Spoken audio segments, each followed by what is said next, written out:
today discussing the topic of this session, which is connecting subsea cables and satellites for global oceans health monitoring, as well as our MIT flagship project, K2D, Knowledge and Data from the Deep to Space.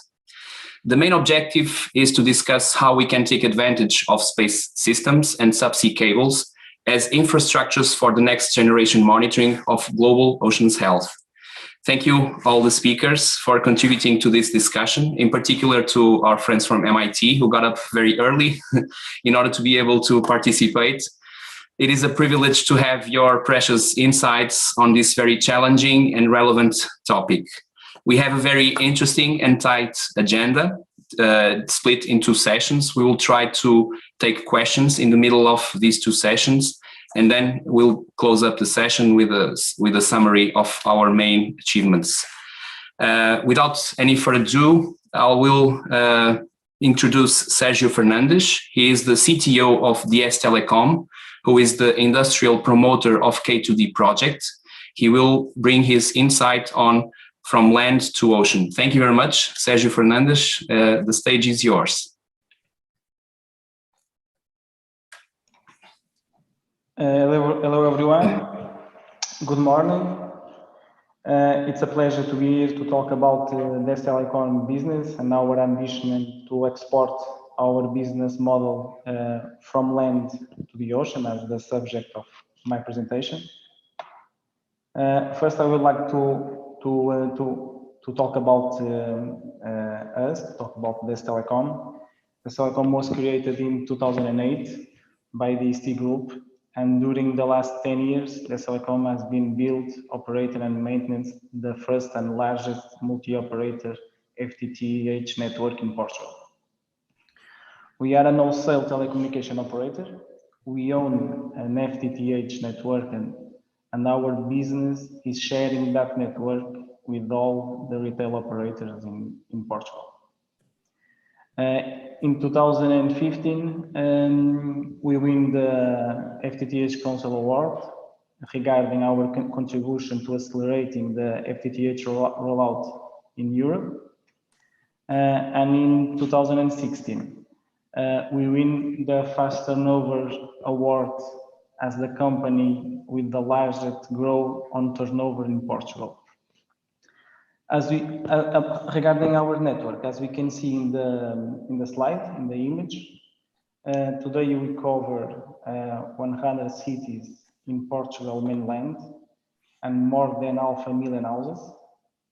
And we are expanding our network, and by 2023 we are expecting to reach the 130 cities in Portugal mainland. And almost 1 million houses covered by our network. In this slide, I want to underline some of our business assets. The first one is the time to market. We start deploying FTTH network in rural areas 10 years ago. We are the only fiber operator in these areas. And the second one, and probably the most important asset, we are our business model. It's a wholesale only business model. We have no interest in the retail business, and with that we don't compete with our clients, and that is a very important asset to enforce our neutrality with our clients. Historically, the wholesale operators, it's also a retail operator. And in this case, it's clear that we have a conflict of interest between the company. We have both business. That is not our case. The client thirst and the market recognition. Nowadays, all the retail operators in Portugal are our clients. This is the result of our technical capacity, our business neutrality, and our service transparency.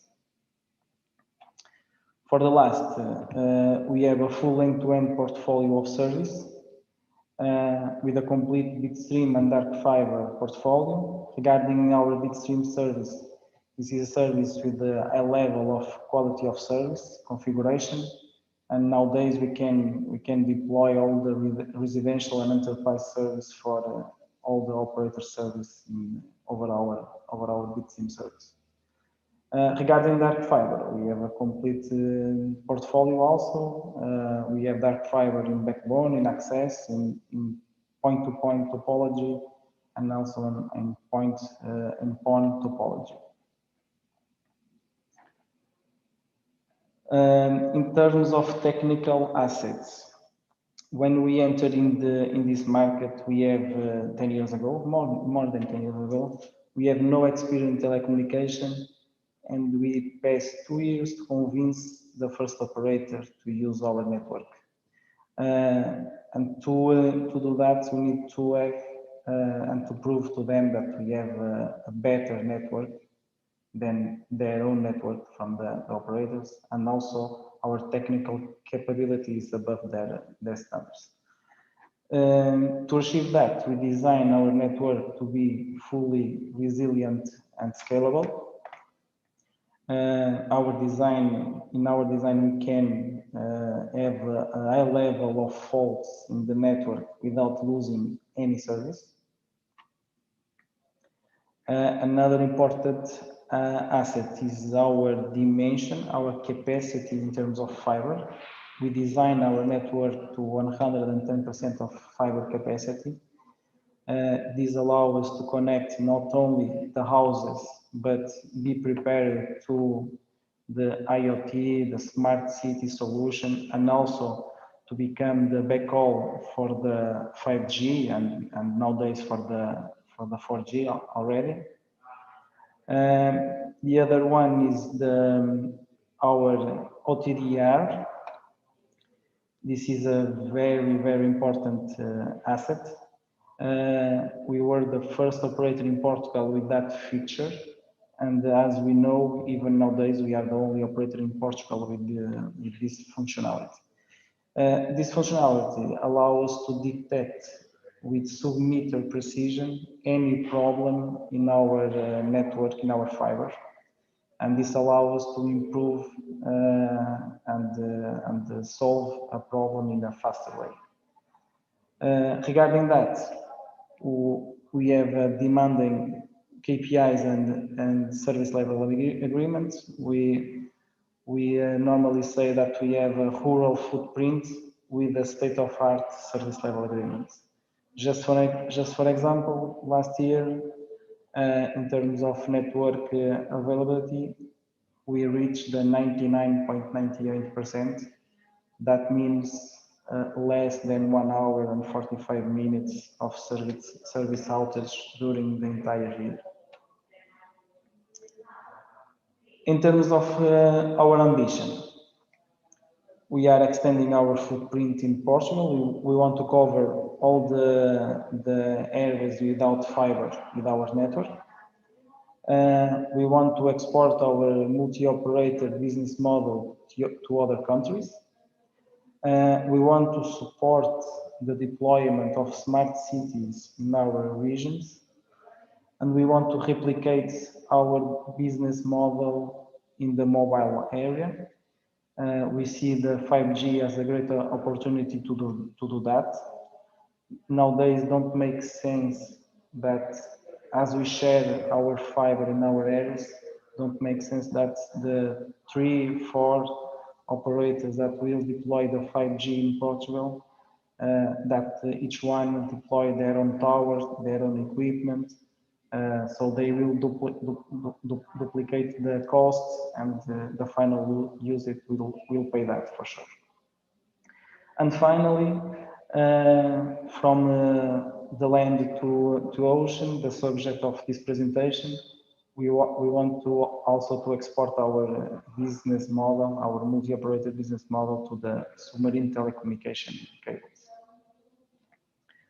And to reach that, we have 2 main streams. One is the cam ring, the new cam ring. The new cam ring is the cable to connect Portugal mainland to Açores and Madeira.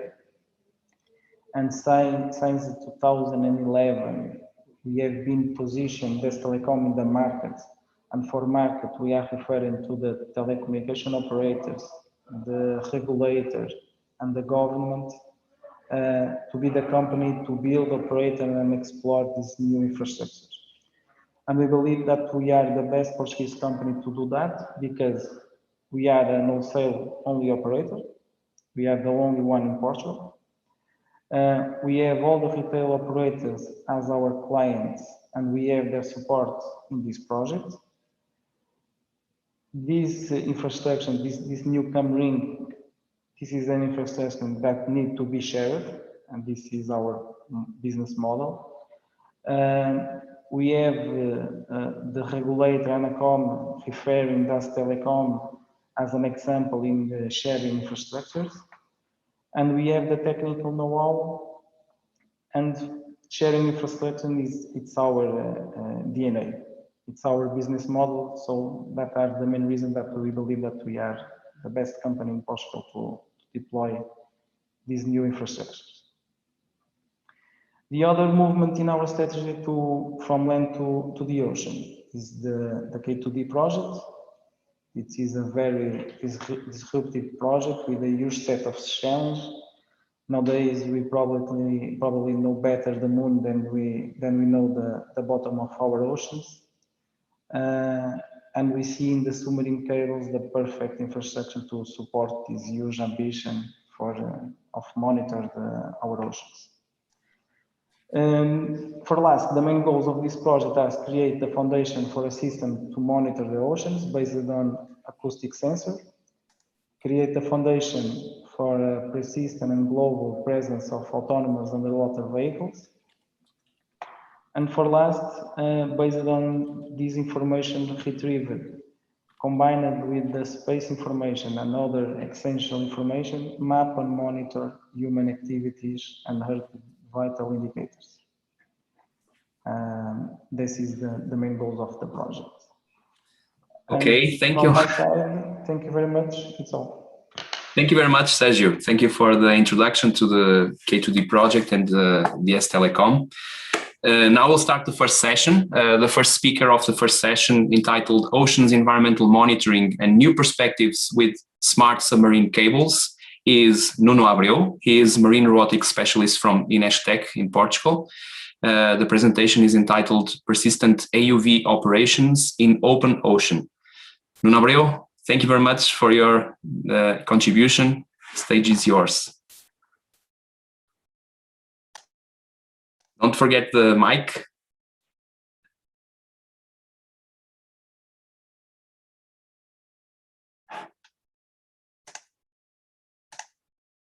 To unmute.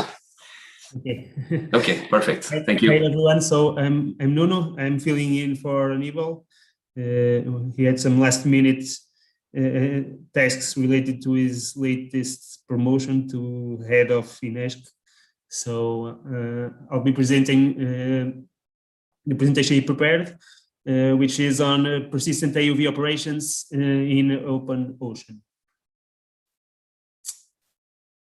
So I'll skip a bit the institutional presentation on Inesc. So Inesc is just an institution which tries to bridge the gap between academia and the industry.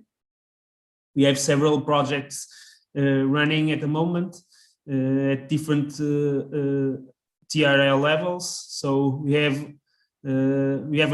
a pretty big institution with around 800 researchers. With 350 PhDs in several areas. So we are currently doing research in quite distinct areas from power and energy systems, which is perhaps the biggest center in Inesc. We also have several centers that perform research in industry related activities. In fact, we also have a robotics center completely dedicated to the industry activities. So my center is the Center for Robotics and Autonomous Systems. which belongs in the cluster together with the communications center. We actually have many projects together because they provide us solutions for radio frequency communication in the water, and also optical communications that I'll speak a bit down the line. We also have a center for applied photonics research, which is responsible for developing some sensors, which we are continuously trying to integrate in our systems to do some innovative research. So the participation of my center in the K2D project is mainly in control, mission planning, underwater navigation, and acoustic positioning systems. So we actually develop our own underwater systems, namely AUVs, ASVs, and lately, last year, we also developed our own ROV that you can see here in the picture. This ROV was developed for inspection operations, namely in pits inside the dam structures. So since we actually develop our own robotic systems, we also develop, we had a need to develop our own acoustic positioning systems, namely LBL systems. And right now we actually are in the last phase of testing of our own USBL system for docking applications. So in terms of our research team, I think they were already presented. Everyone, I think, heard us in the latest meetings for the K2D project. So everyone has more than 10 years of experience in underwater robotics. So we hope to contribute together to all the objectives of the K2D project and build something better together. So as I said, just a moment.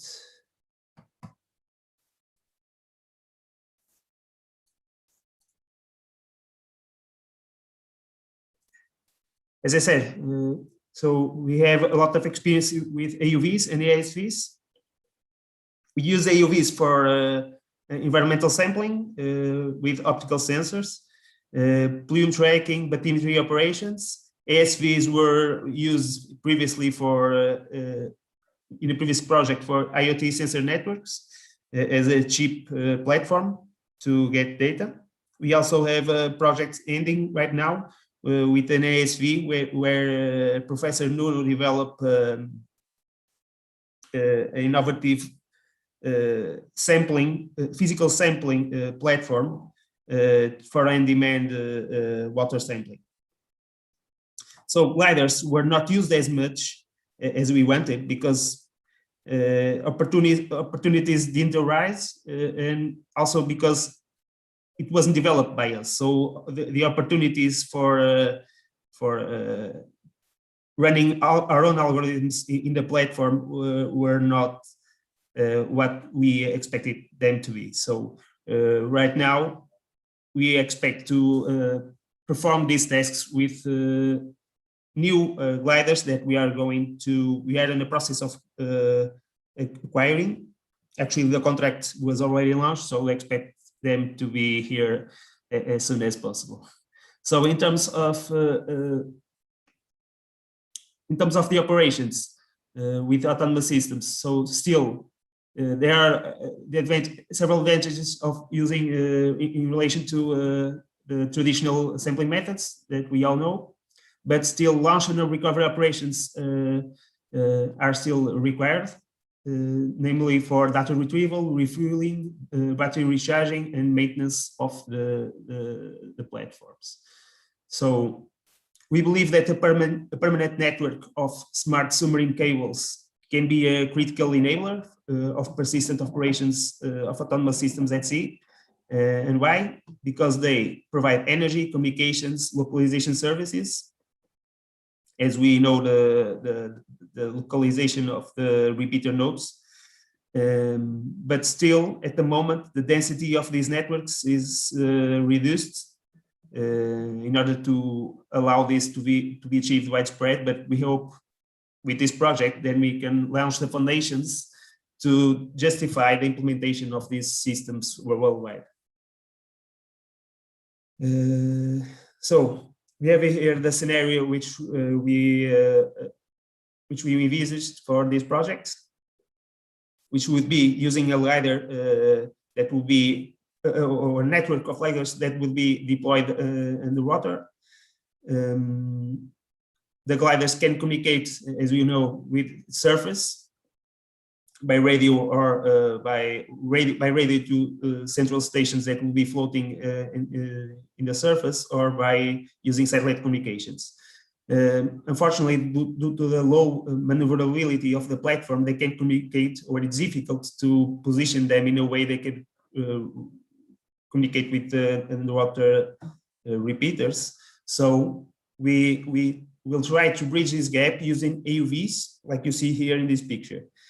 Actually, we are testing at the end of this month. We are performing the final demonstrations of a project where we use AUV mules to communicate with central stations and with a docking station, which will be deployed on the bottom. So we hope that the results of this project will be inputs to K2D, and they will help us kickstart all the activities that we'll be developing during this project. So in terms of R&D lines that we expect to accomplish or follow during this project, it's basically short-range positioning of the AUVs in relation to the repeater nodes and to the gliders that will be navigating in the water column. We also expect to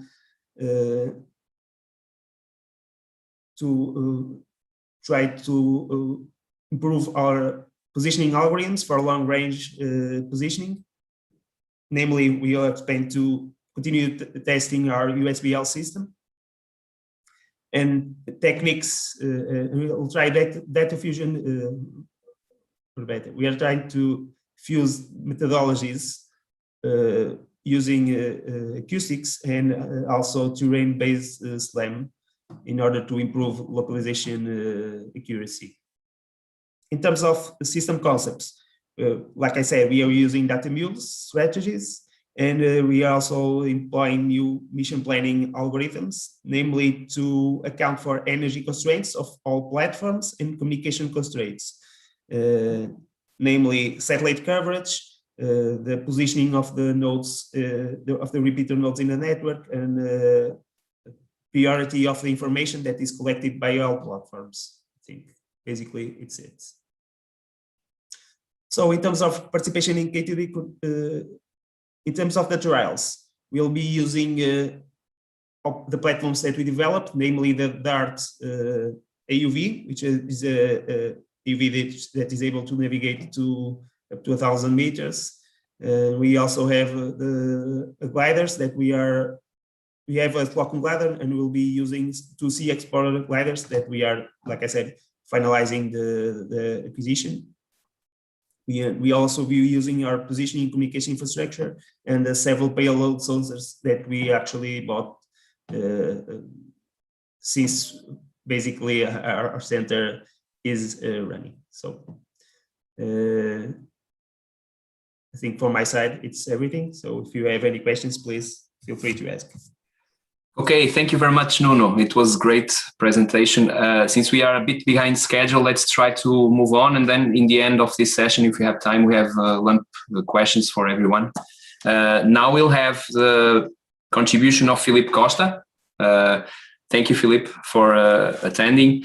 Filipe is an environmental DNA specialist from CBMA at the University of Minho, and his contribution is entitled Potential of DNA-Based Approaches for Ocean Biomonitoring. Filipe, thank you. The stage is yours. You can start. Okay, I hope you are all seeing. Oops. There you go. Okay, hope you are all seeing the presentation.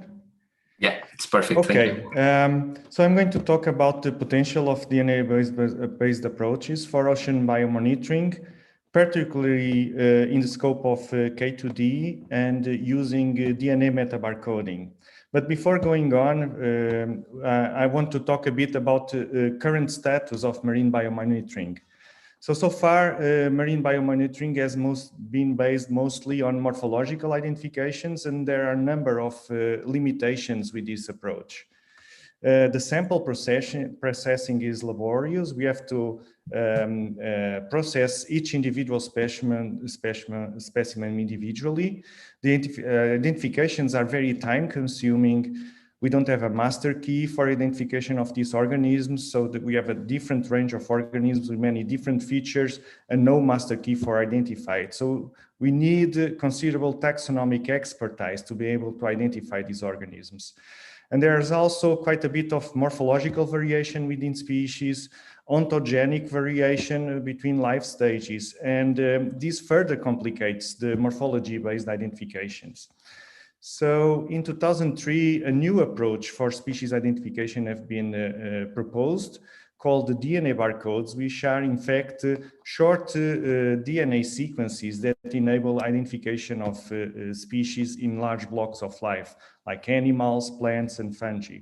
And there are a number of strengths on this approach compared to morphology approaches.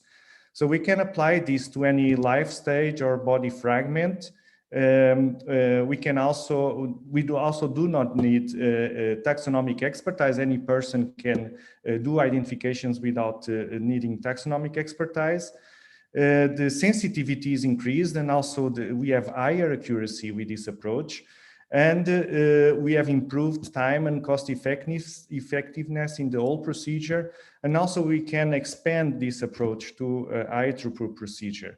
So there are a number of strengths with this approach compared to morphology. And in order to implement this at a global level, there has been a consortium called the International Consortium for the Barcode of Life, which has been implemented what we call the reference libraries of DNA barcodes. So basically, these are databases where we have known species data associated together with the DNA sequence, the respective DNA barcode.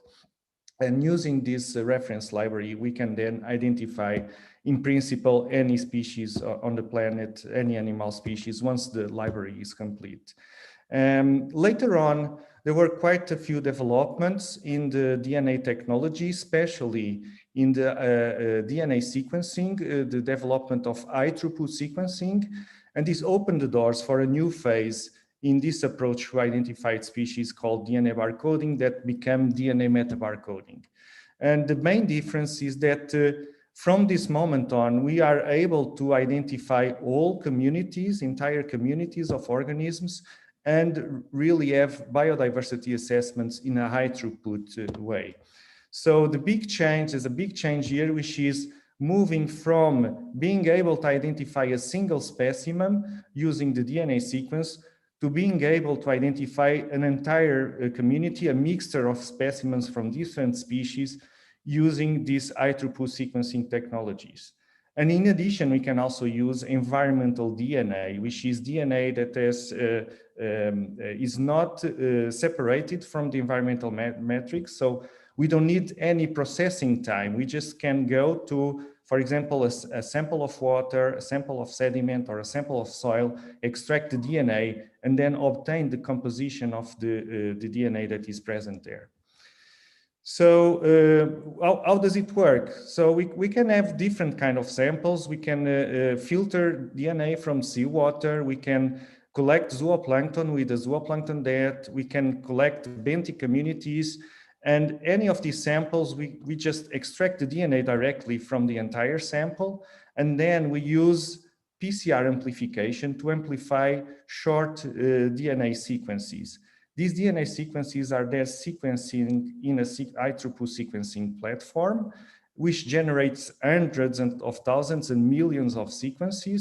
They have to be treated computationally, and then after that treatment, we come out with millions of sequences from different species and organisms. And comparing those sequences to the reference databases, we can arrive to a taxonomic identification. So this is a major step forward in the way we can monitor marine life.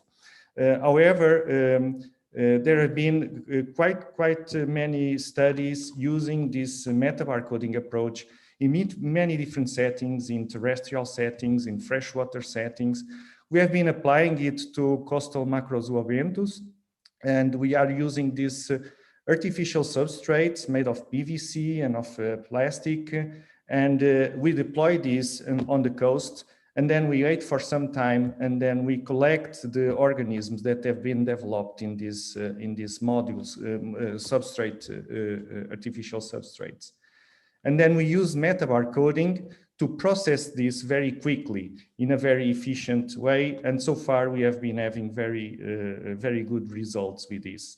However, this has not been implied extensively yet to the deep sea or to the open ocean. So there are a number of challenges here to overcome before we are able to monitor extensively using these approaches. So, you know, the deep sea and the open ocean are very large areas, hard to assess and biologically poorly known.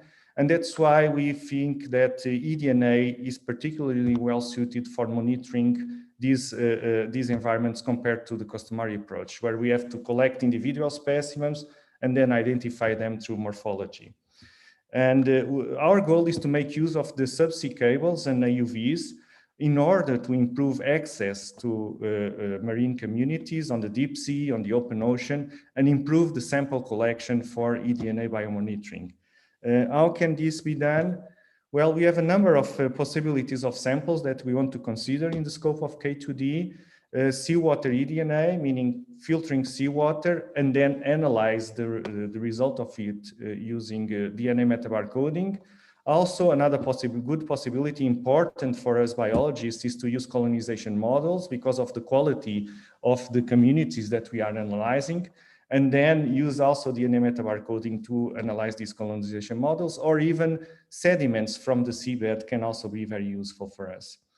So just an example of a colonization model from the literature. This is a PVC cylinder with blocks of wood inside and some grasses. And this provides a substrate for organisms to colonize. And we can deploy this on the deep sea, for example, and then wait for a certain time and then collect it again. And then have an identification of the communities on the deep sea using metabarcoding. So in the scope of K2D, we want to harness the power of the subsea cables and all of the infrastructure of K2D to improve our access to biological samples from the deep sea, and to use then eDNA-based monitoring on those samples. We are thinking things like using anchoring stations on the sea subsea cables for deploying colonization modules, and leave these colonization models there for some time, and then perhaps use AUVs for deployment or retrieval of these colonization models, and then analyze these using metabarcoding. And we are also considering using acoustics for spotting mesopelagic aggregations of organisms. And then eventually we can try to use AUVs for collecting eDNA from these aggregation areas, and then try to identify these organisms that were present in the mesopelagic environment. So these are all potential ways that we can have a synergistic collaboration between biologists and engineers in order to improve the monitoring of the deep sea and the open ocean. And that's about it.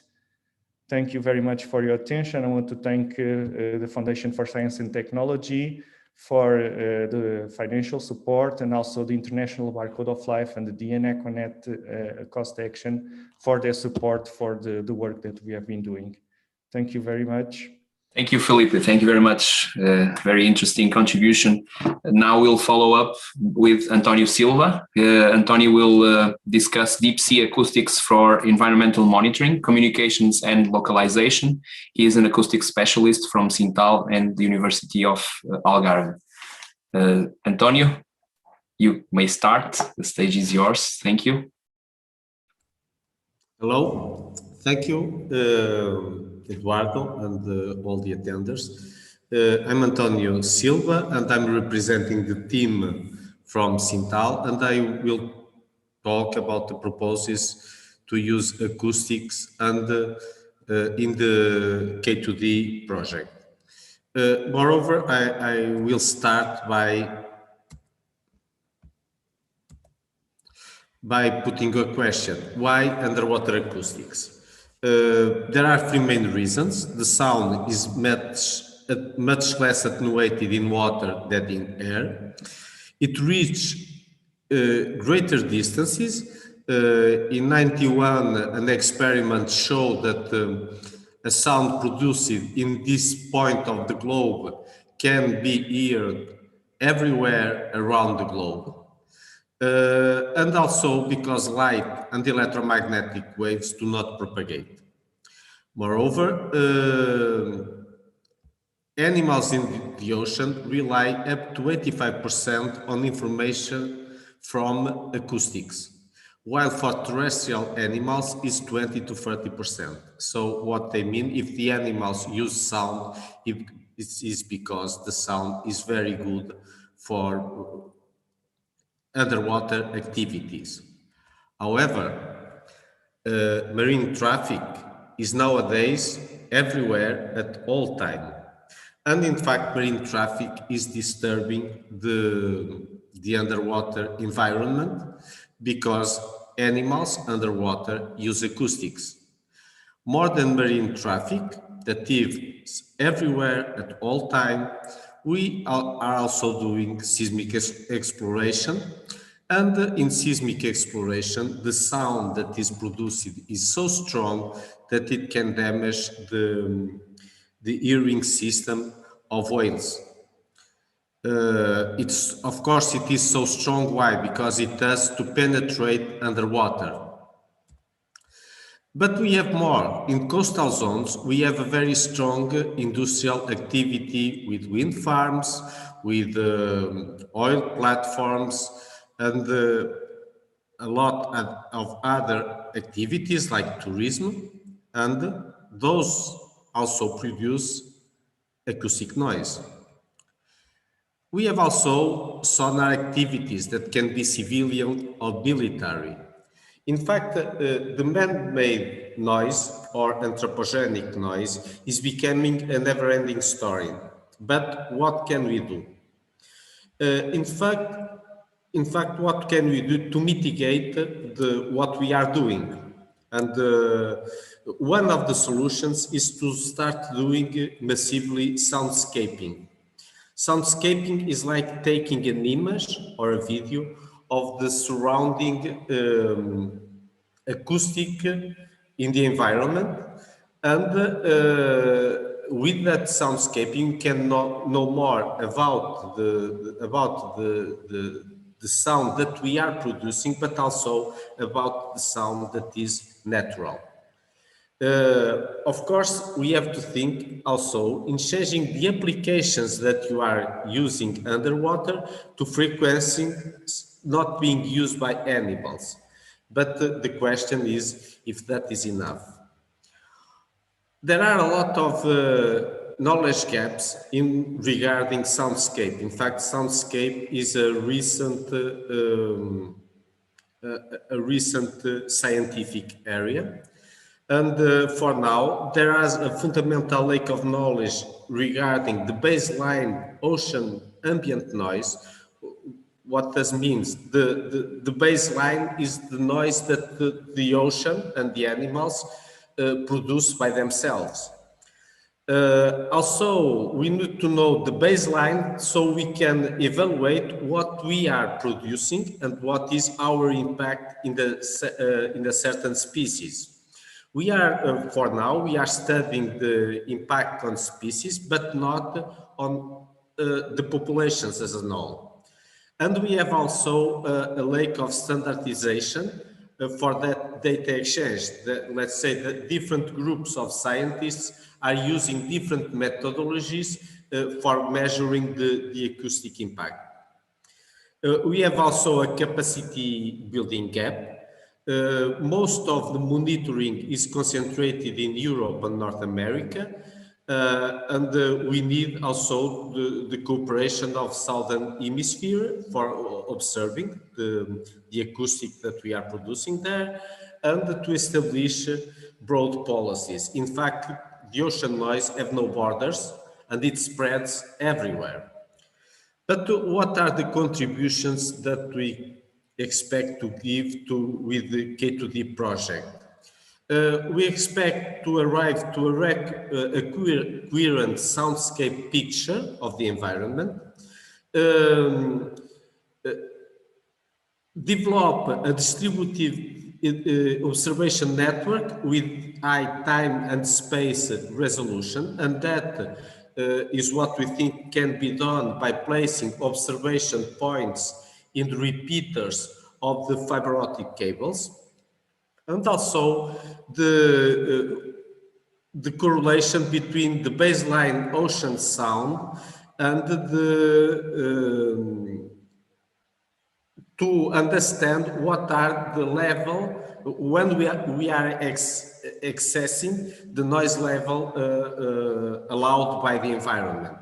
And of course, we also want to make species risk indicators and let's say build maps of risk at the end.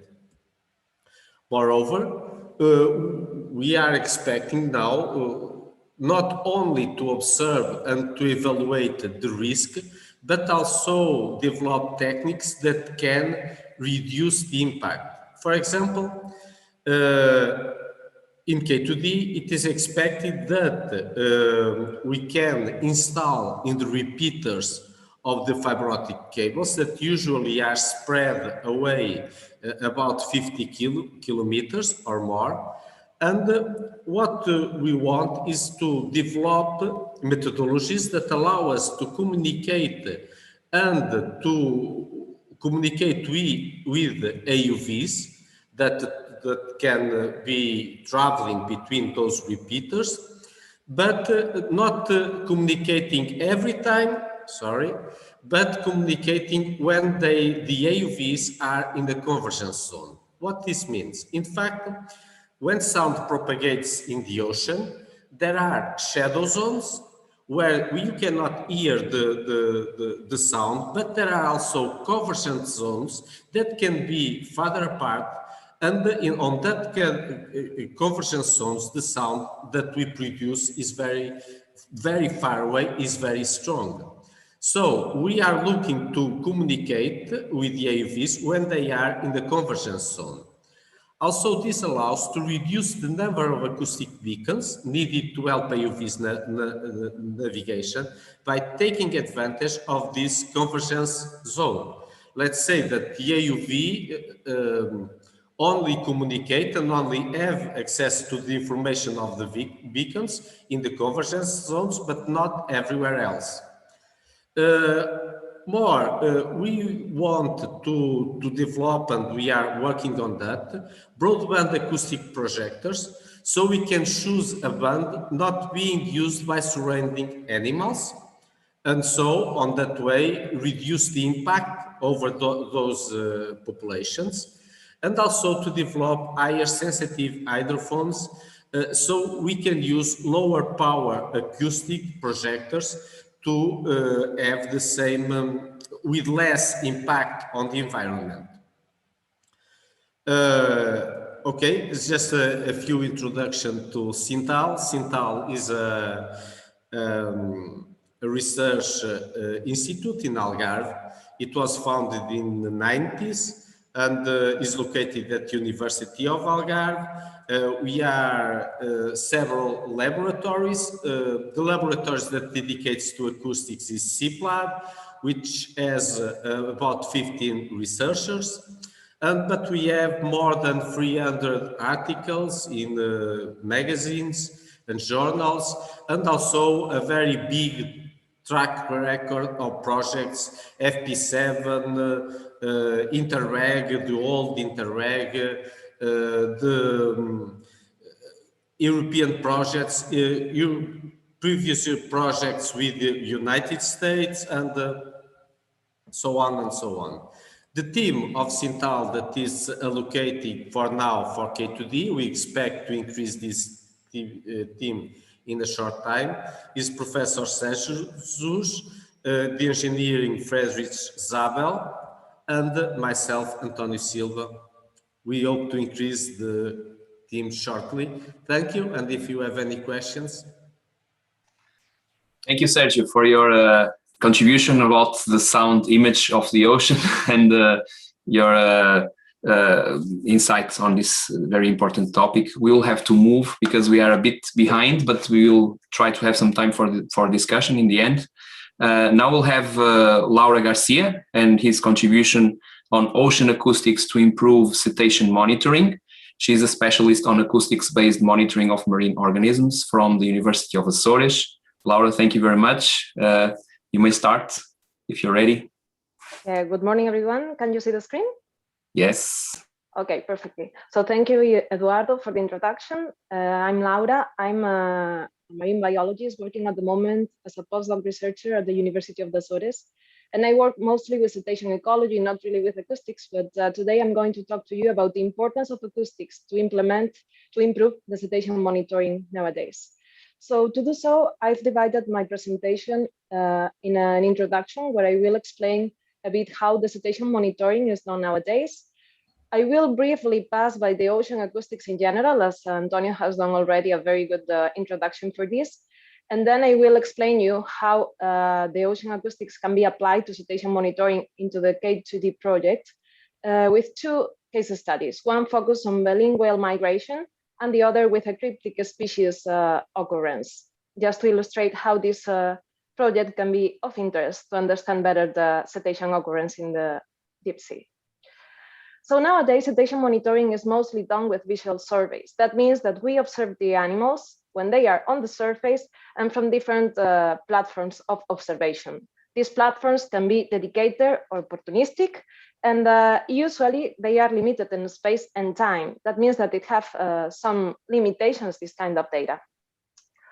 Also, you need to be in the place to be able to observe the animals and record the data. So as well, that's a kind of a limitation when you need a wide series of data regarding cetaceans.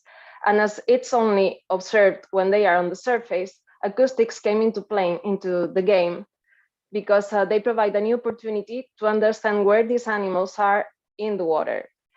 Bearing in mind that whales and dolphins spend most of their life underwater, knowing where are they when they are under is very important to monitor their presence. So as Antonio explained before, in the ocean, the sound propagation is a little bit different than in the air, but these characteristics provide better opportunities for some animals, some marine life to communicate in the ocean. But it's not just only marine animals, because the ocean symphony is composed by different sounds. Animals on one side, but then we have nature sounds like waves or wind or rain or even earthquake or volcanic activity. And of course, we have the anthropogenic noise, which has more than doubled in the last few decades, especially the shipping noise, which, as you will see later, it has a great influence as well on marine life. So just focusing a little bit more on the topic we are explaining today on cetaceans, as you might know, whales and dolphins, they can emit sounds. And usually they emit sounds because of two reasons. One of them is just to communicate, and to do so, they can emit high frequency sounds or low frequency sounds, depending on the species. And here I have a short example about the low frequency sound of a fin whale. So this sound usually can travel longer distances, they can travel farther away in the ocean. And so these animals, they can communicate over long distances. However, there are other kind of sounds which are usually made by the toothed whales, and they are used to find their prey and are echolocation clicks. This is like a natural sonar that some animals, like the sperm whale here on the screen, they use to try to find their prey and to catch it. So here you will hear some echolocation clicks of a sperm whale. As you can see, they are very different, and those are high frequency sounds, highly directional. So the detection range of these sounds is much shorter than the low frequency sounds, which can travel much farther. So bearing in mind that the acoustics provide better opportunities to understand where the animals are in the water column, the K2D project provides an excellent opportunity to use the worldwide infrastructure of submarine cables to locate sensors all over the extension of these cables, and also to use the autonomous systems also to be able to sample in the water column. One of the advantages of this approach is that it will provide near real-time data that will be able to support management and conservation plans, especially for some species. And I would like to focus on some specific case studies, for example, the baleen whale migration. So the baleen whales, in this case, the fin whales, they are known to undertake extensive migrations every year, traveling from tropical breeding areas to North Atlantic feeding grounds every single year. Here in the Azores, we usually observe them in spring. This data I'm showing here to you is collected by whale watching operators under the MONISET project. And of course, it's just visual data. As you can see, most of the sightings are collected during springtime, which agrees with the migration time to the north of this species. However, some years ago, some hydrophones were located on both sides of the mid-Atlantic ridge. Here you can see the stars. And also a few years ago as well, they have located more hydrophones in some submarine mounts in the Azores. As you can see here, you can see the detections of the fin whales. And in all the cases, sound detections of fin whales were done mostly in winter time. Therefore, here just I want to show how important it is to have both approaches. They cannot replace each other, but they can complement each other. On one side, we were observing visually the fin whales during a spring, and on the other hand, we know that they were present more or less around this area in winter because of the acoustics. So regarding the K2D approach, we know that the submarine cable infrastructures extend over a large latitudinal gradient, so we can more or less will have some ideas about how the migration is changing, or if it's changing in space and in time as well, because due to some environmental changes that can change as well in time. And therefore, instead of using the AUVs, we will prefer probably to use the fixed hydrophones to the bottom to detect these low frequency sounds. However, one of the things that we must bear in mind is that there is as well ocean noise, as Antonio explained before. And for example, shipping noise, who has more than doubled in the last few decades, can mask as well the low frequency sounds of the waves. A second case study is regarding a cryptic species. In this case, I selected the beaked whales because they are quite difficult to observe. So data about observations is quite scarce, especially in some areas. They are deep divers, and they have really specific foraging areas. They like deep waters with steep slopes. And here I show you, again, from MONISET project, sightings of 2 species of beaked whales collected in the waters of the Azores. As you can see, all these greener areas that we have around are areas that should be potentially good for beaked whales, because we have a lot of submarine mounts, we are volcanic islands, so probably there are more beaked whales farther away from the coast, but with visual surveys, we cannot detect them. So here I just summarize the results of some paper that has been recently published, where they were trying to detect beaked whales with fixed hydrophones in the bottom, deep waters, more than 1,000 meters, and also with autonomous systems. And every single color bar that you can see here is a detection of big whales. As you can see, most of the detections of big whales have been done with autonomous systems. And it makes sense because big whales, they emit high frequency sounds. So the detection range is shorter. They should be closer to the hydrophone. And these autonomous systems are traveling probably in areas where the big whales are. Also regarding that they prefer specific habitats, like submarine mounts, these habitats are usually characterized by shadow acoustic zones that cannot allow the detection of all the acoustics of the big whale. So in this case, having these vehicles moving around the area, the potential area for big whales, could be a good option to detect them. Regarding the K2D approach, again, probably in this case, the autonomous systems are better. However, in all the CAN-RIM that we aim to study or to analyze the potential of this project, we have different areas with a lot of preferential habitat for big whales, with a lot of seamounts, like in the Azores or in Madeira, or even in the Gorringe Bank, which can be of interest to understand better the distribution of these species. And also, once again, the ocean noise can be as well of influence to these animals, just not only the shipping noise, but as well, for example, in this case, the military activities, which have a great influence on and disturbance sometimes on the presence of these animals. So just as a summary, we do believe that taking advantage of the existing infrastructure of submarine cables and autonomous systems that can be linked to it may be of great help to better understand the distribution and the study of cetaceans. And also it can provide a good opportunity to monitor the ocean status, the health of our systems and ecosystems, and to implement better conservation and management plans. So that was all. I hope you have enjoyed. And if you have any question, I will be very happy to let you know more. Thank you. Thank you very much, Laura. It was a beautiful presentation. Very nice. Okay, let's try to move and to see if we have some time in the end to open the discussion. We'll move on to the second session.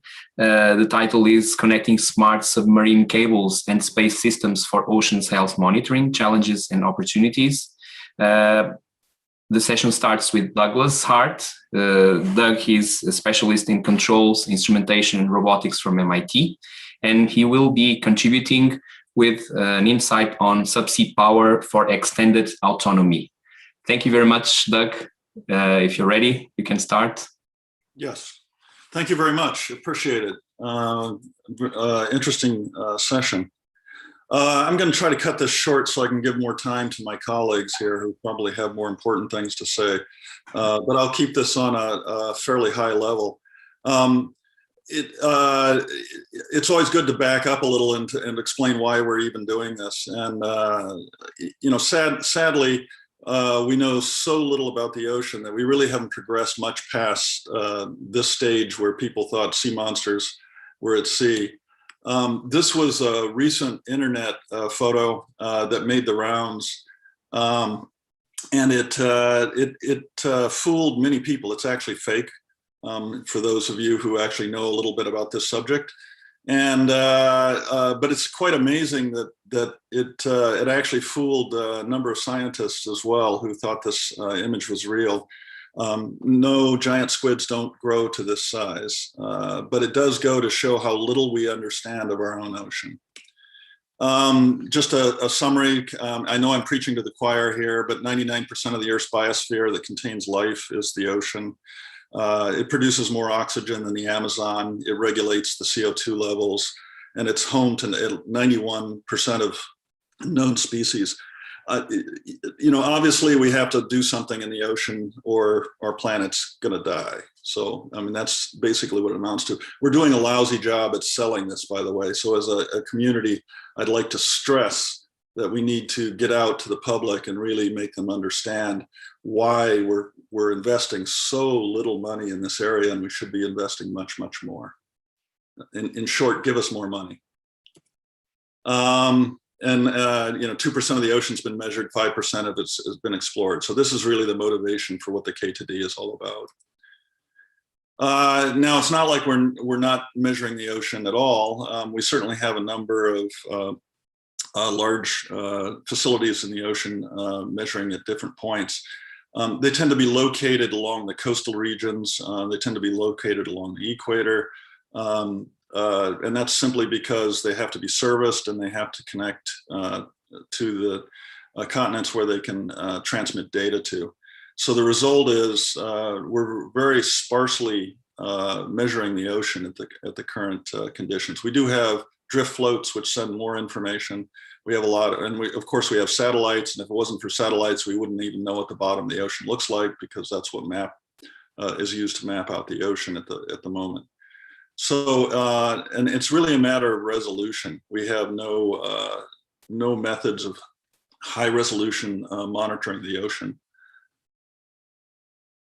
We have a lot of assets, point-wise assets, that we drop into the ocean and measure point-wise, various acoustic models and so forth. These are great systems. The autonomy, the advent of a lot of the digital processing and communication that we have available has greatly improved our ability to monitor and research the ocean. And it's growing in leaps and bounds very quickly, but we're still, these are drop and bucket. These things, they cost hundreds of thousands of dollars.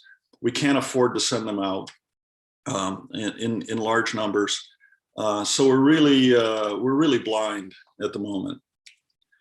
And this is the basic problem. Right now, the U.S. has a fleet of 16 of these ships. They cost about $45,000 a day to operate. And these are the ships that are doing most of the oceanographic research right now. They're taking assets out to the water. They're dropping gliders in. They're dropping buoys over the side. They're collecting data off buoys and so forth, and servicing them. And these ships are just ungodly expensive. They have crews on them that have to be fed. The ships sit in dry dock much of the year being maintained. So this is really the problem that my group has been trying to address, is how do we get rid of these ships? How do we create autonomous vehicles that can operate at such long time scales that we don't need these kind of ships to service them? Subsea cables, the K2D is an ideal project for improving on what we know about the ocean. And if you compare this with actually where the buoys are located, the subsea cables are in ideal locations. They cross through areas where we have very little information about, we're not monitoring.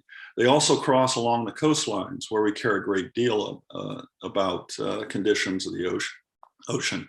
So the K2D project is a really important one in expanding our ability to monitor the ocean on a continuous basis. I stole this slide from Ollie DeWick. Thank you very much, Ollie. I didn't tell you I was going to steal it. This is a summary of the K2D project. We have the submarine cables available. We have various ocean assets, expertise in both marine biology and as well as AUV operations and satellite operations and communications and subsea cable operations. So we have a really good group of people here to make this happen, and I think we have the resources to push it forward. So it's an important group to work with, and we each have a part in this that hopefully will bring this closer to fruition. My own group has, as I said, we've been trying to get rid of surface vehicles. We've been trying to extend the autonomy range of AUVs and surface craft, ASVs, long enough that that we don't need surface vessels, and we can dramatically drop the costs of operation. And if you look at current UUVs, unmanned underwater vehicles, the range is about 3 days at 3 knots, and the goal is 10 times that. So range about 30 days at 3 knots. And if you have that ability, you can basically reach every coastline in the world from land base. So you can you no longer need the surface craft to operate in these conditions, and so you dramatically drop the total cost of operation. And so the goal is to figure out how to extend that. Right now, the limit is lithium-ion batteries, and that's the primary problem, is that we just simply don't have a power source that can handle these kind of things. So my group has stumbled in by accident. We figured out how to use aluminum as a fuel. Aluminum, from this chart, you can see the volumetric density and the gravimetric density, hugely, orders of magnitude greater than lithium ion or even gasoline and diesel. It's hard to beat gasoline and diesel, except that they need air, of course, and air is very hard to come by.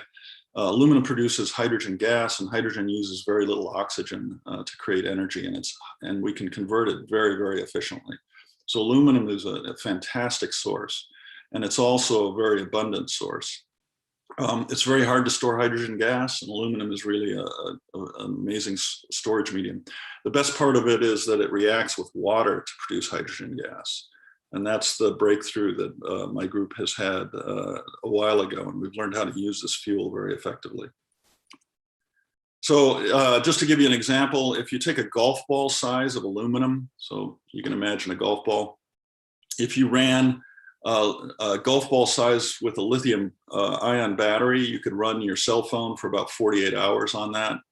If it were gasoline, that volume, you could run your cell phone for about 14 days.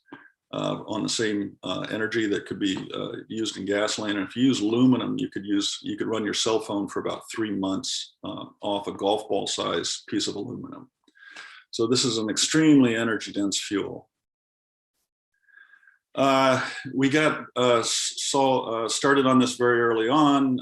We had, this shows just how crude things often start in research. And it ended up as a battery and sold to, we started a company called Open Water Power, 3 of my students, and that sold to L3T, which then merged with Harris. So it's now the largest defense company in the world. And this battery is about 10 times the energy density of a lithium ion battery. So about 12 megajoules per liter with this. They're doing very well. They now have a subsea power system. That's about 2 kilowatts that sits on the bottom of the ocean and operates for extended periods of time. And they also operate, they've operated UUVs with these batteries on board. And these are aluminum batteries that are activated in the same, similar way, actually not exactly the same way, but a similar way to the way we're activating our fuel.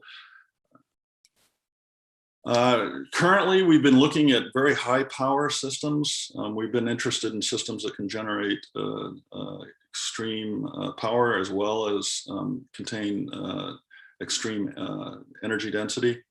And we've developed these pellet-like fuel systems that are aluminum pellets that have been activated using a technique of gallium and indium eutectic in very, very small quantities. And that allows us to create fuel that's reactive with seawater. We've even been able to liquefy this. What we do is we create an emulsion with this using biodegradable oils. What's important about this technology is that we now have a liquid fuel we can pump. So we can, unlike the batteries where the batteries consume themselves over time, we actually can go to subsea power systems and transfer fuel from UUVs into these subsea power systems to keep them running without having to replace the whole units. So we can continue to refuel these systems over time. This technology works. We build just as a demonstration, we build a BMW i3 power system that runs on, believe it or not, beer cans. And it's quite a fun thing to drive around. And because it runs on beer cans, it's extremely popular with my students. It's right now, it's on display in Bethesda at the US Naval Base. And hopefully I can bring us back on time here.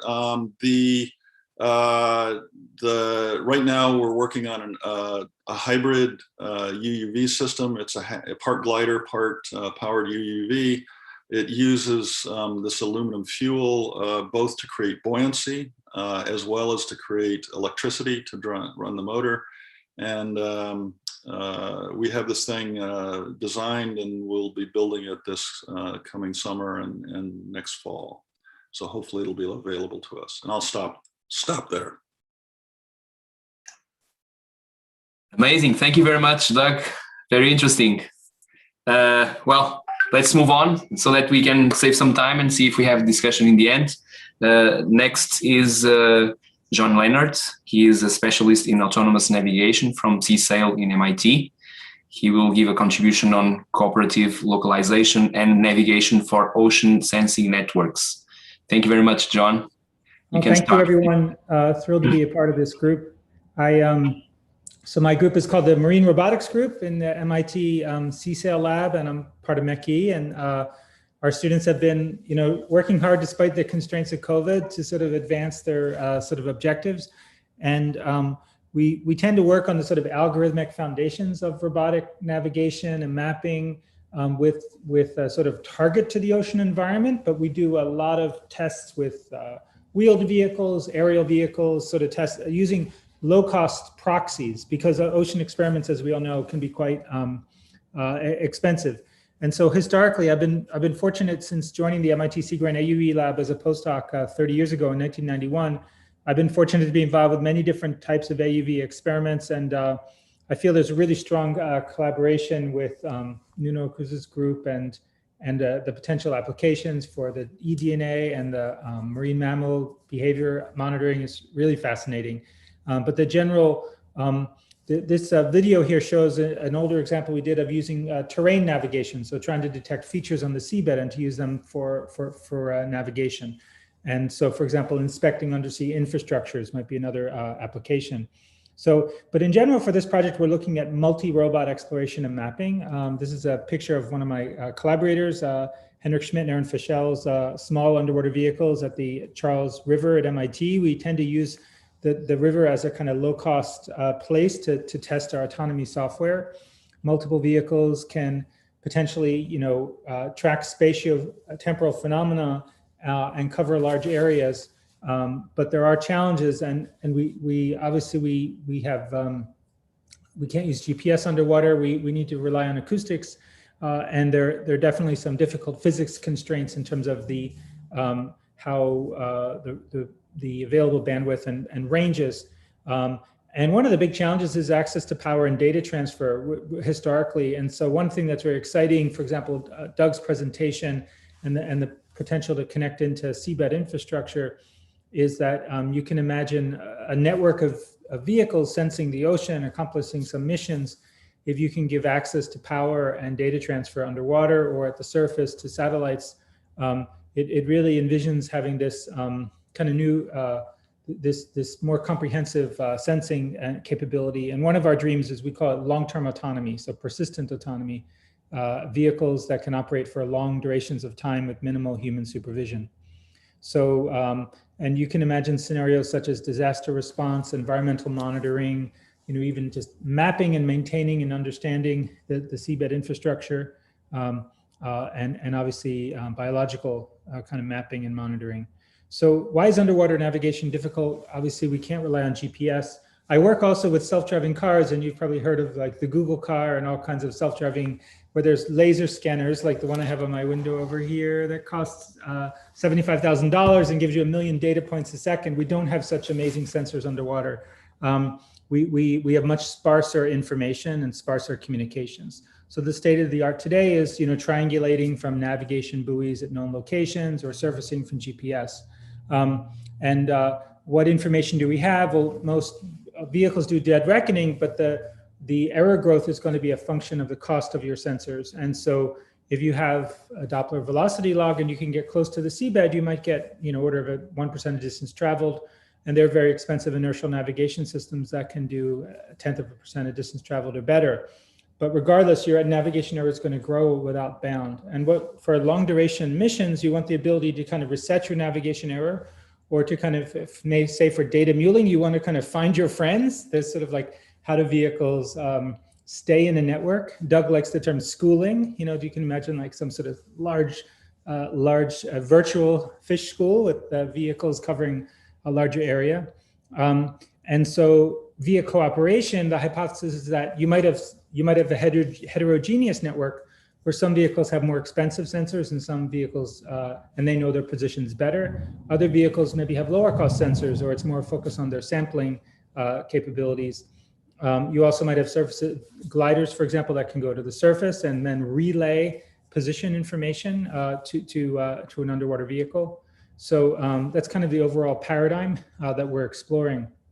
So what we're working on in our lab is we also work on the kind of what we call SLAM, simultaneous localization and mapping. So mapping undersea infrastructures, mapping the seabed.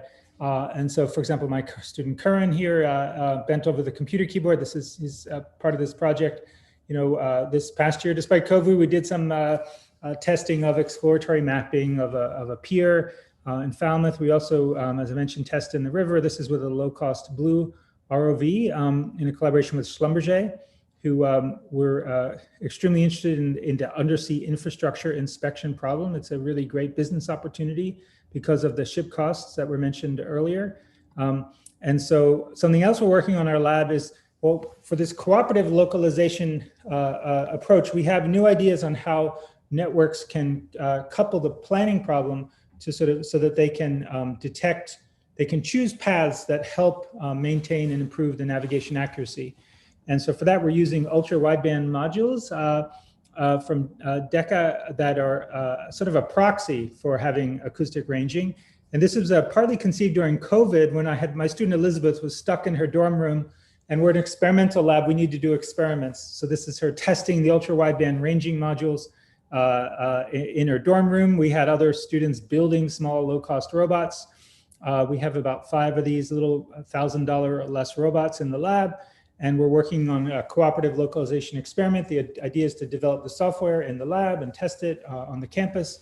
And then with a big leap of faith, go to multiple underwater vehicles if we can get the right access to resources to test some of the new approaches. So, and the ultra wideband are surprisingly lots of parallels with underwater acoustics in terms of things like multipath and challenging acoustic propagation modeling with that very different physics. But then and with my last few minutes, I just want to highlight my student Alan. He's been supported by the MIT Portugal program and a really leader in our lab. And Alan's working on cooperative planning for the range-only multi-robot network. And so in a nutshell, the idea is to, we're primarily relying on range measurements and also proprioceptive or dead reckoning inertial measurements on vehicles. And we have this team of robots working towards the same goal. And the question is, can we consider these sort of inter-robot interactions to choose? And so one of the challenges is that your quality of localization is going to depend on your network configuration. So here using sort of satellite images as surrogates for other vehicles. If your geometry is unfavorable, you're going to get a dilution of precision that's pretty well known in navigation. But for a team of mobile vehicles that are helping each other to navigate, how do we plan the network's motions to try to get the best performance? And so, so standard approaches don't typically couple the localization. Planned localization is more just a service, you know, telling the vehicles the best estimate where they are. Our work is trying to add in a coupling from planning back to localization to choose actions that improve our localization quality. And we, if you think about almost from like almost a mechanics analogy of having a truss network, that if you, what you would like to do is have situations where your vehicle maintains a rigid configuration so that you keep, you seek out to have like equilateral triangles much better than having collinear positions. And so we're working on a framework for this.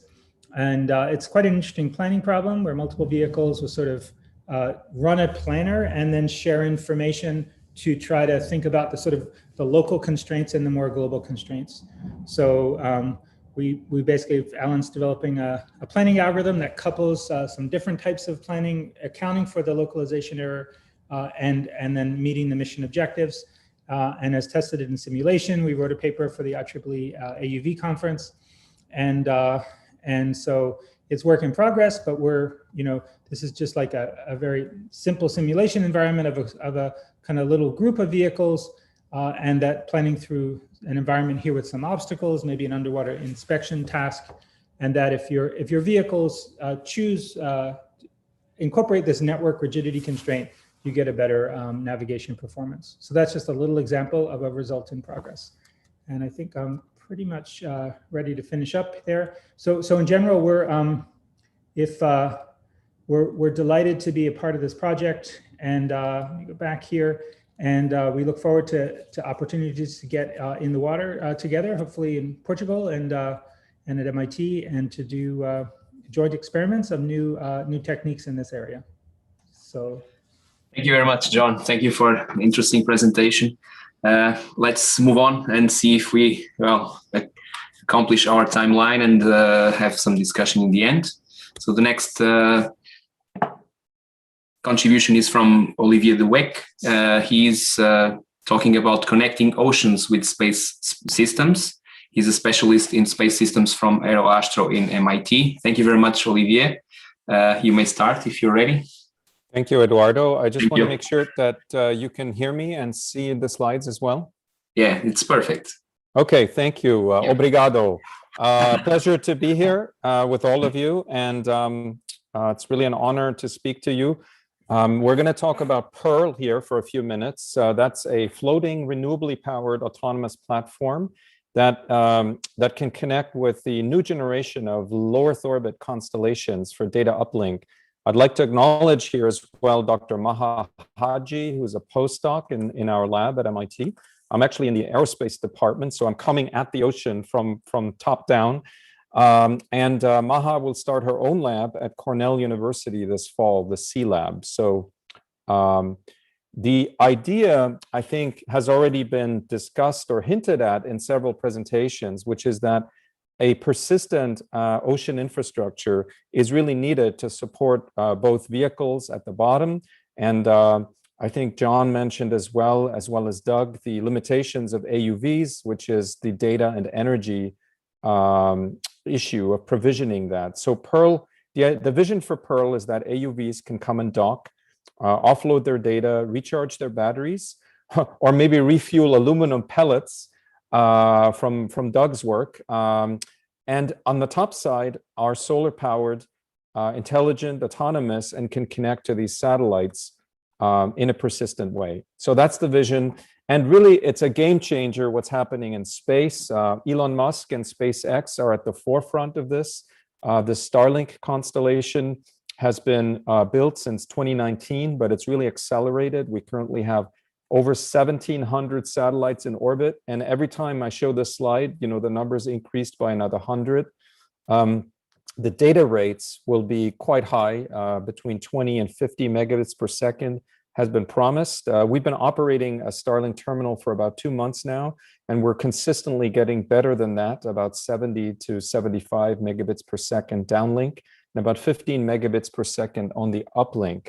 And currently, the Starlink is in a beta trial, but regular commercial operations are going to start later this year. John mentioned COVID. We've also been affected by it, and we had to redesign our prototype to use as little as possible of the machine shop. So this is our current design. It's a 1:2 Froude scale prototype. It's hexagonal. So the idea is that if we had multiple of these, they could actually dock with each other on the surface and form a larger structure. There's a damping plate, and we currently don't have yet the ability to dock with AUVs, but the full-scale version should be able to do that. We've tested this prototype over the last year, really, in a phased approach, testing out mobility and seaworthiness, sensing and data logging, and then the communications, which is really the main focus, I think, of today's discussion. Initially downloading just to USB sticks, then Wi-Fi, and we've been able to achieve consistent communications through Iridium, the Iridium network, which is an older network, at lower data rate consistently. Power generation is very important, and so here we're obviously subject to the seasons. and the latitudes. And so power generation, we've learned a lot about how to maximize the amount of energy, how to orient the platform, and how to properly size solar panels and batteries given the different loads on board the platform, but also simulated loads for future AUVs. Here, I also want to acknowledge John and his group. They've been working on autonomy for many, many years. And so we benefited from that by implementing a framework called Moose IVP, which was developed at MIT in John's lab. And so the Moose IVP is connected with a second processor, an Arduino-based processor that's actually running the motors. There's two motors, so you can move forward, you can rotate, and an IMU. And if necessary, manual override is possible. One of the important things in autonomy is to be able to really understand what missions you want to do and properly kind of discretize your states that your vehicle can be in. So this is the current finite state diagram for Pearl. You can have autonomy active or inactive. And in active autonomy, we're looking at station keeping and waypoint navigation. And we've been able to demonstrate different missions or patterns like star missions. It's like a hub and spoke pattern, a perimeter mission, and then also figure 8 and more, even more complex frameworks that can be, or patterns that can be executed. There's a lot of learning that comes from deploying on the water. And so we started in the MIT pool. To me, this is like kindergarten. We spent 6 months now at Deep Pond, which is a kettle pond on Cape Cod. That's like elementary school, essentially, with, of course, getting the right permits, working with stakeholders in the proper way is important. But this has been absolutely invaluable. This is a pond that's about 30 feet deep, left over from the last ice age on Cape Cod. And I'll show you a short video. It's a 10x acceleration here.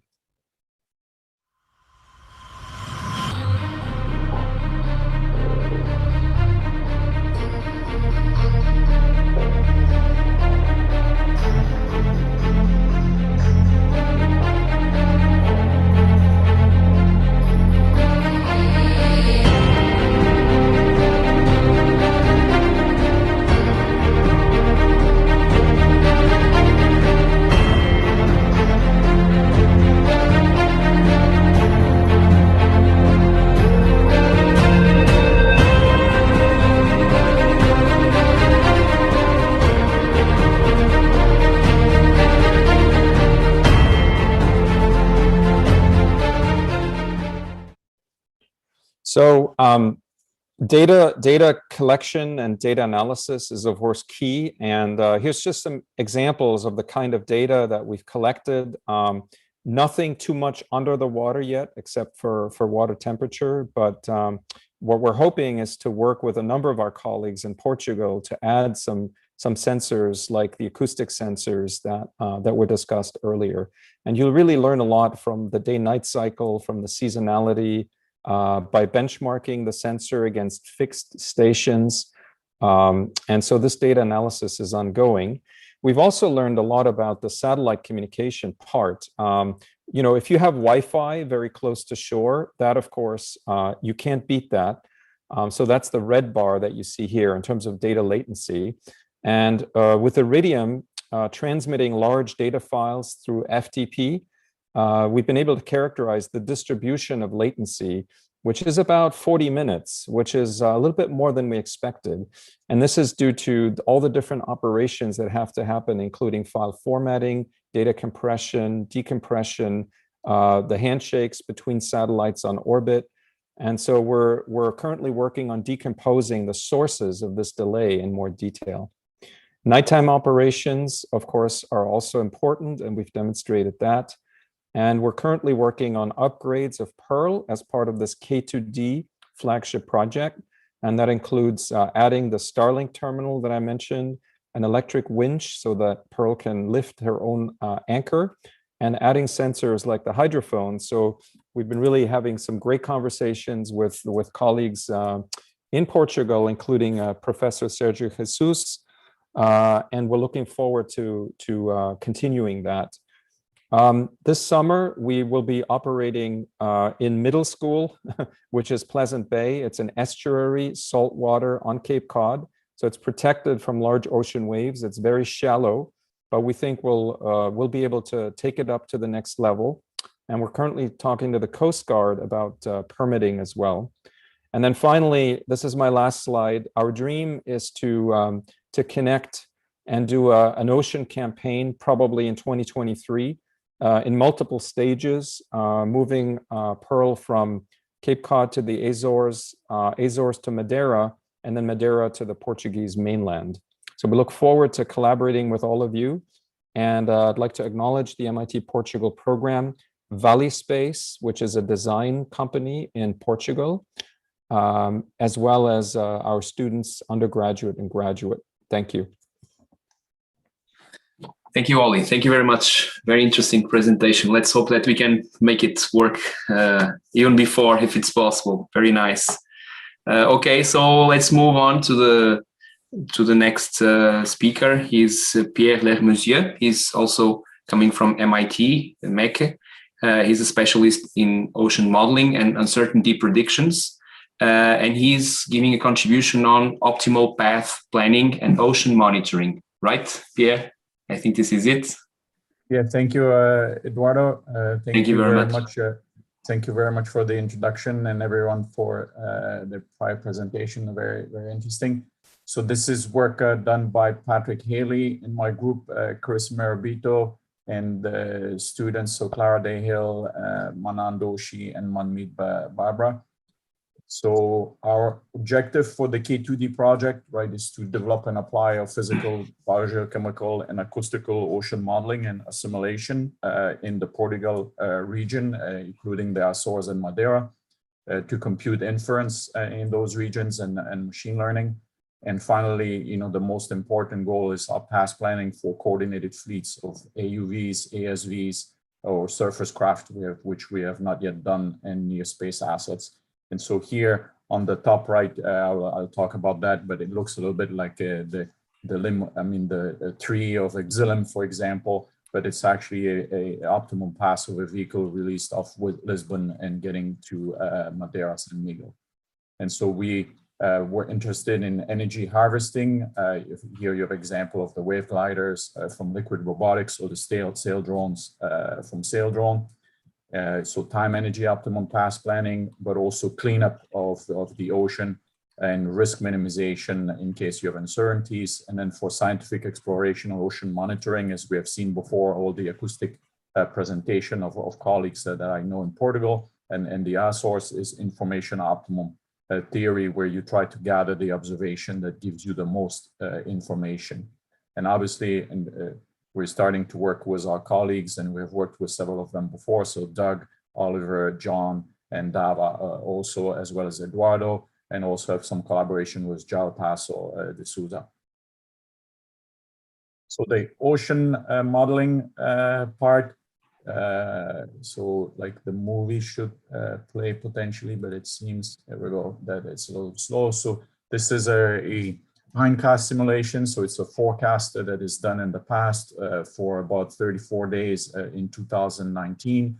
And so this is the surface flow field. It's about 3,000 kilometers by 1,500 kilometers of Portugal. So you have the Azores here and Madeira Island. You see the storms going by, and this is the current flow field.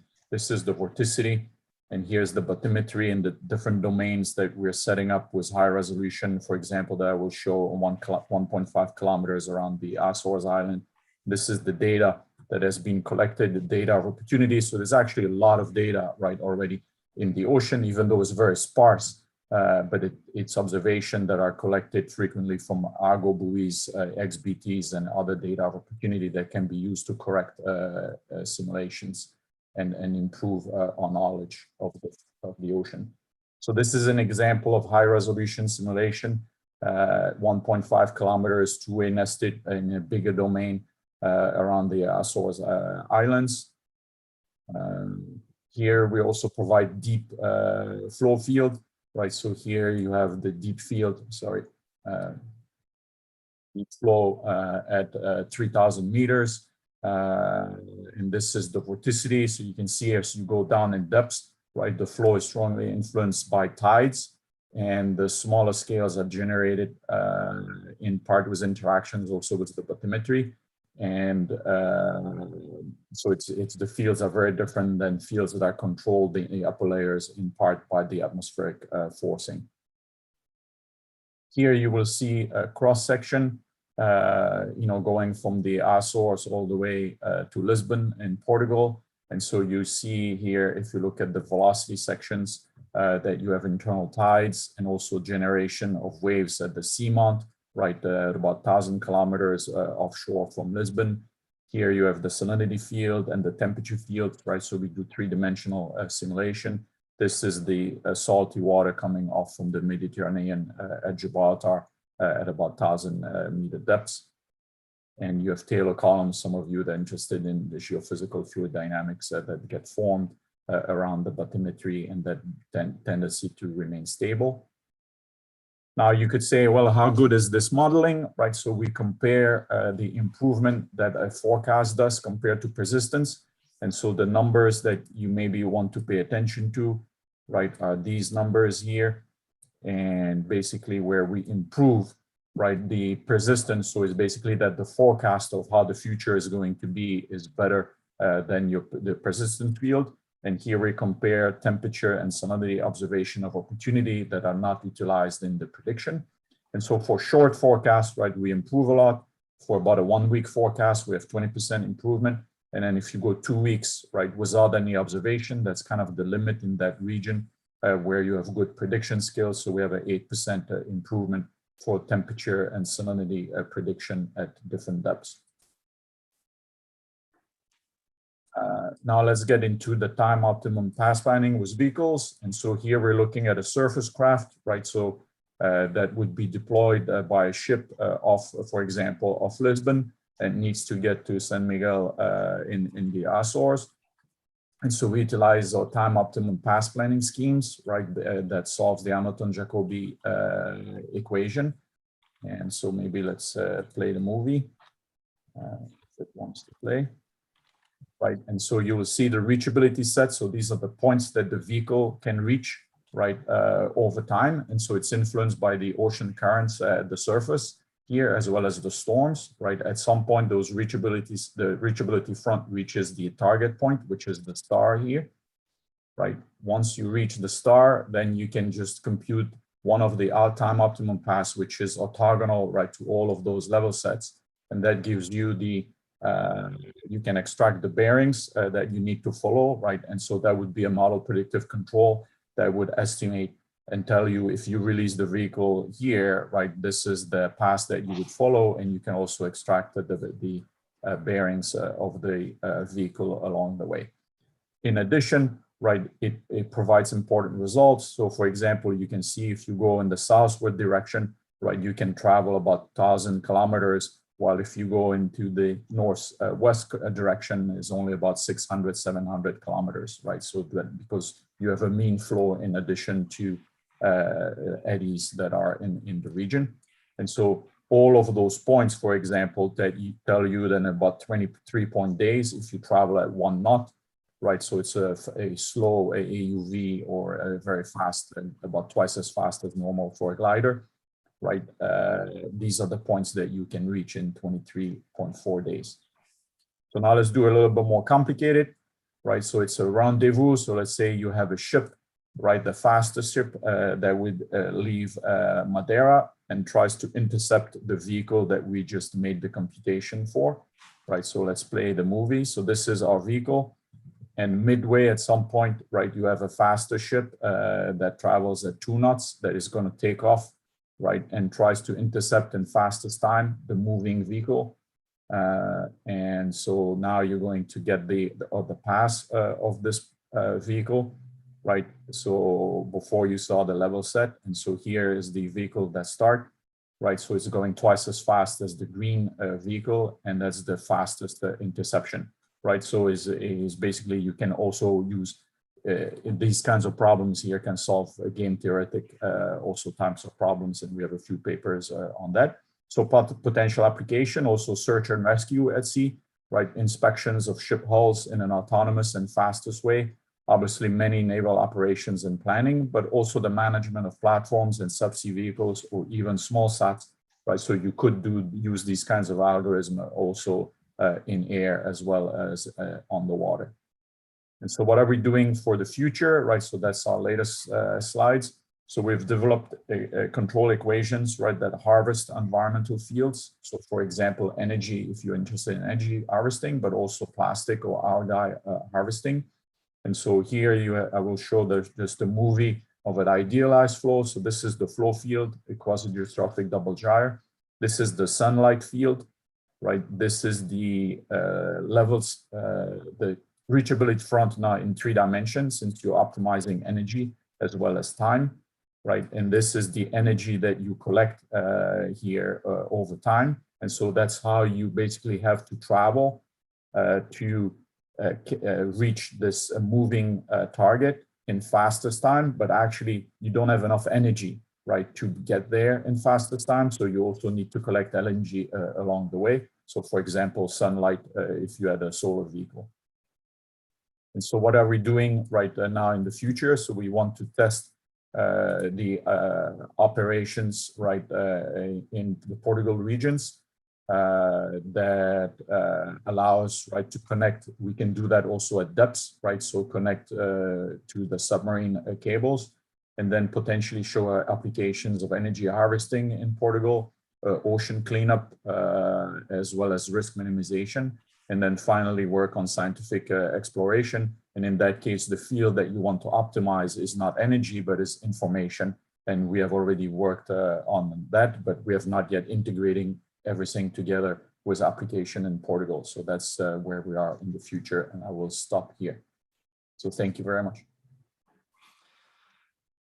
Thank you, Pierre. Very, very nice presentation. A lot of interesting results and a lot of interesting information for as a contribution for this idea of having a global monitoring system for the oceans.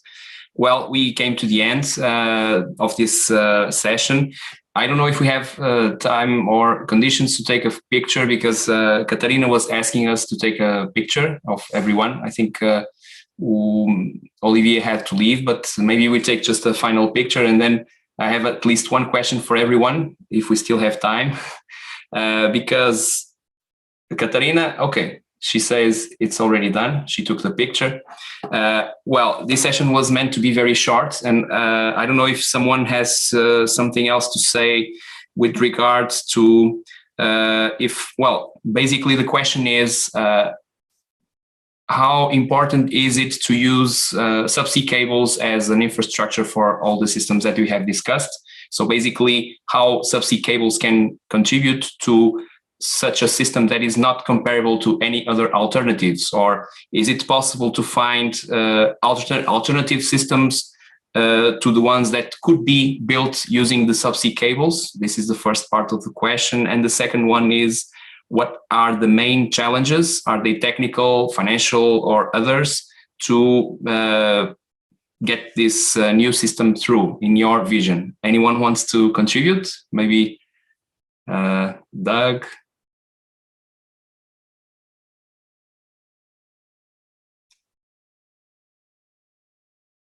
Okay, so basically, making it simpler, how can subsea cables make oceans monitoring different in some way? Or is it really relevant, or can we do it in some other way?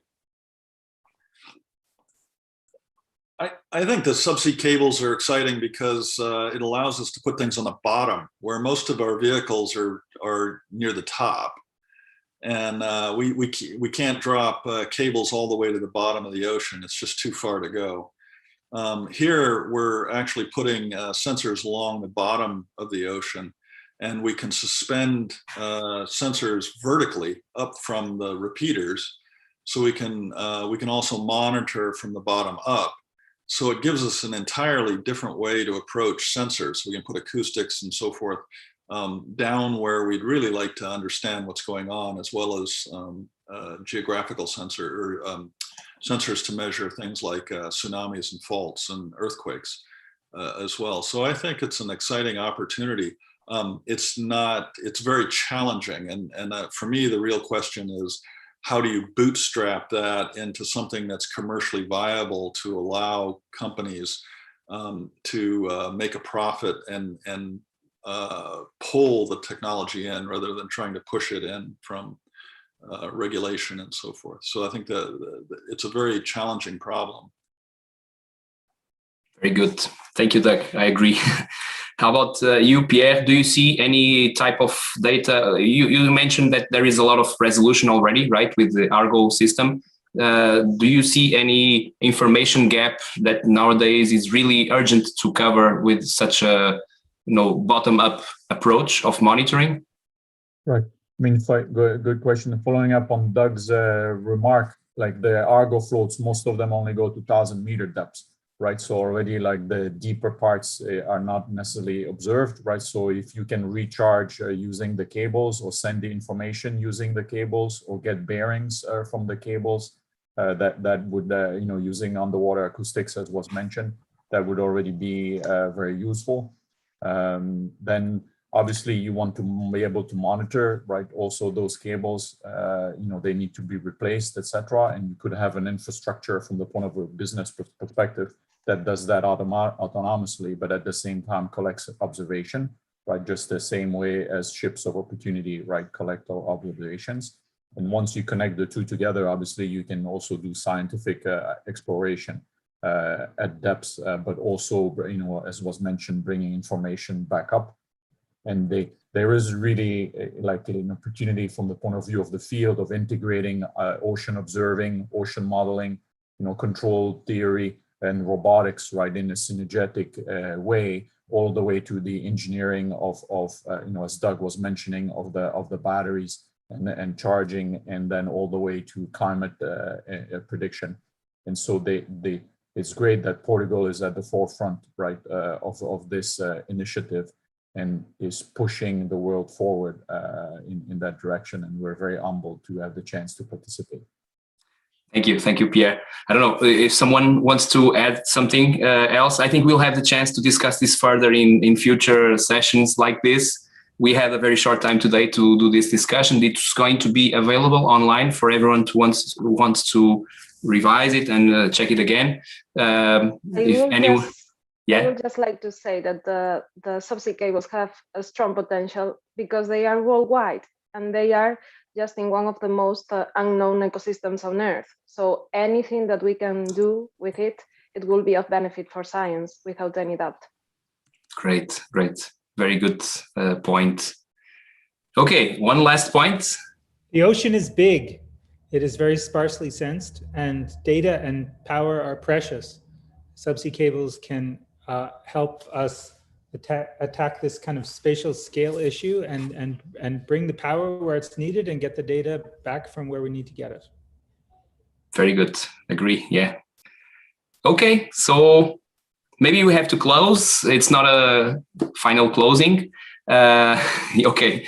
Katarina is saying that the discussion is starting now, but I think we just use this first workshop as an introduction to our discussion. I think we will have to discuss much more about this and around this.